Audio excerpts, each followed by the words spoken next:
Do you remember when Israel and Hamas agreed to a ceasefire back in January? Do you remember seeing Hamas supporters celebrating in the streets surrounded by complete destruction?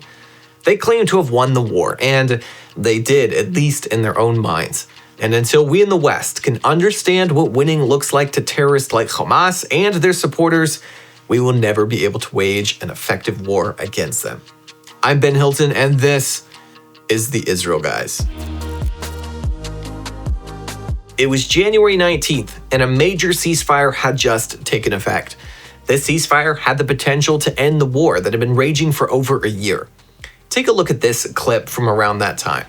Notice the jubilant children. Do you see the Palestinian flags strung across the street in the joyful manner that everyone is walking in? But did you notice the hole in the road?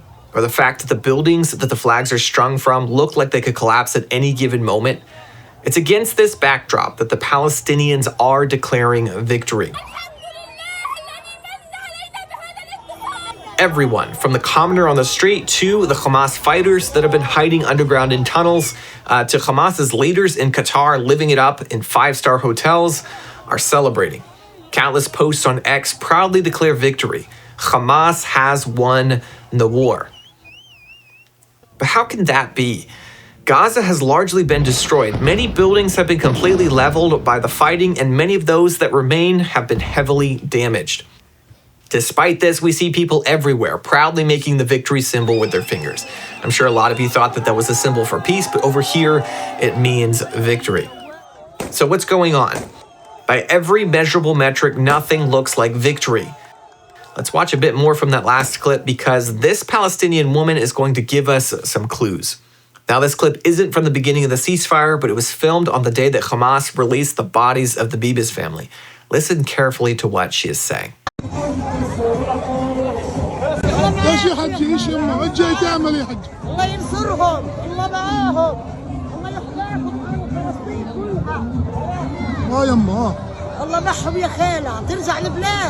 لازم ترجع البلاد بحدود احنا نايمين في إلنا حماه ترجعش الوطن غير بالمقاومة لازم نرحم الاحتلال مش ننام والنصر يجينا لحدنا حجاه جيش الاحتلال دخل بجنوده أحياء اليوم بيطلع منهم في توابيت نصر يا خالة انت شو مسبب حالك متصرين الشباب. So she starts off by bowing towards the Hamas terrorists and asking Allah to be with them, saying that they are the ones who will liberate Palestine, that they are the ones who will restore the land. It's important to remember the context of this clip. Hamas has just publicly flaunted some of their worst war crimes in front of their supporters and filmed it for the world to see. They literally murdered a baby and a toddler and their mother after brutally kidnapping them from their homes and holding them captive for months. They used this horrific event to try and twist the story, making Netanyahu out as the cause of all the death of this beautiful family. This is the lie that Hamas has been spinning for a while, and I'll cover that in more detail in a bit. The fact is, this backdrop for the grotesque ceremony was written in Arabic, Hebrew, and English, clearly shows that Hamas is staging this lie for the whole world to see. So, just as a quick side note, Hamas kidnapped the entire Bibas family on October 7th. They held Yarden, the father, separate from the rest of his family. Listen to this propaganda video that Hamas forced Yarden to partake in.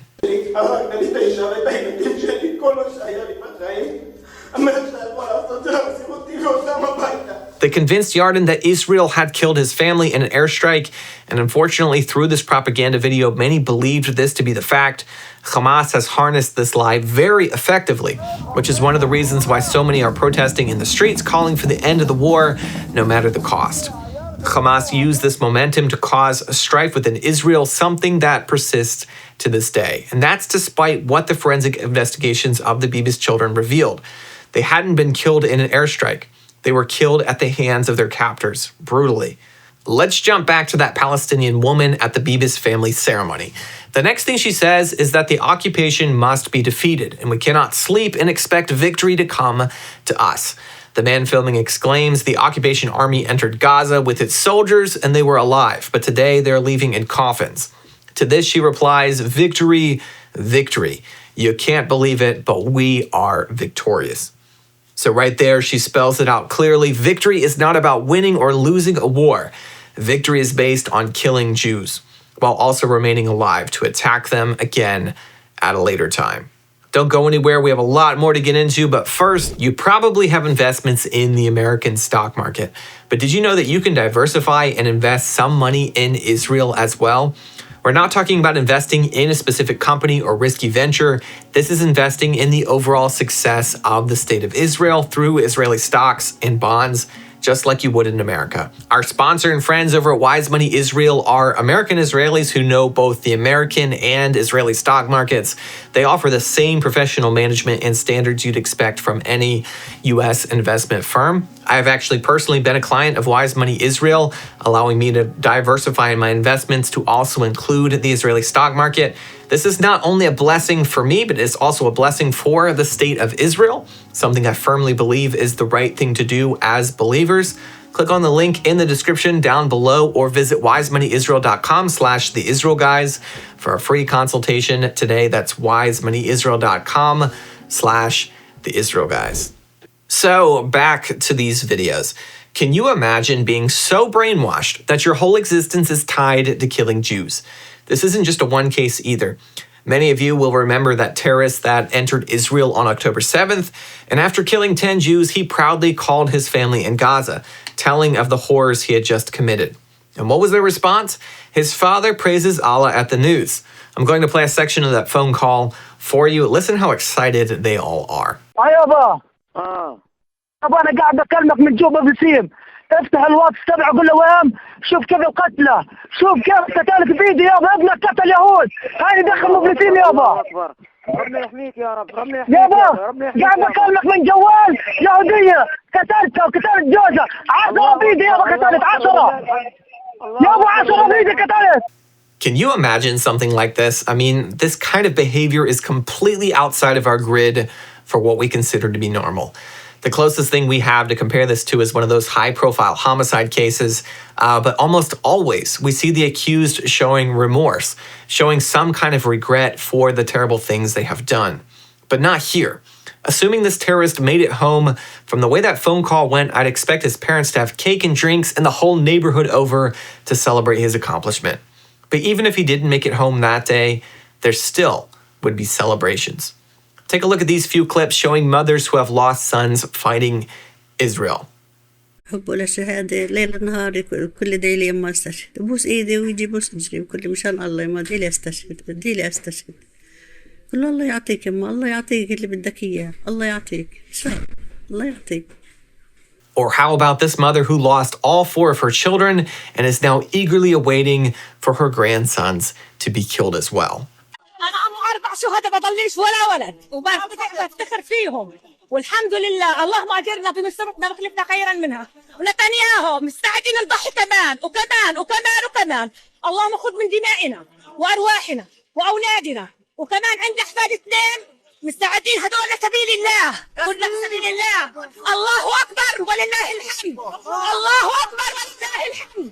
The Western media has shed more tears for these killers than their own mothers did. And this raises a very serious question. How can you negotiate peace? What benefit will a 2-state solution bring?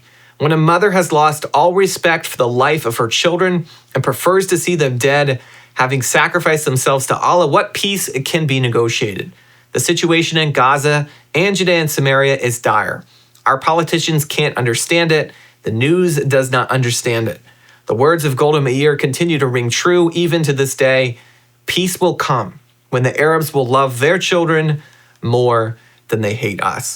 Setting up another terrorist state will not bring peace. Handing Jerusalem over will not bring peace. Until this suicidal Islamic teaching is eradicated, peace will not come. We must pray for peace, and we must also continue to pray for wisdom. Guys, don't forget you can invest in the state of Israel through our friends over at wisemoneyisrael.com/theisraelguys. If you'd like to support our work here at the Israel Guys, head over to theisraelguys.com/donate. As always, thanks for watching.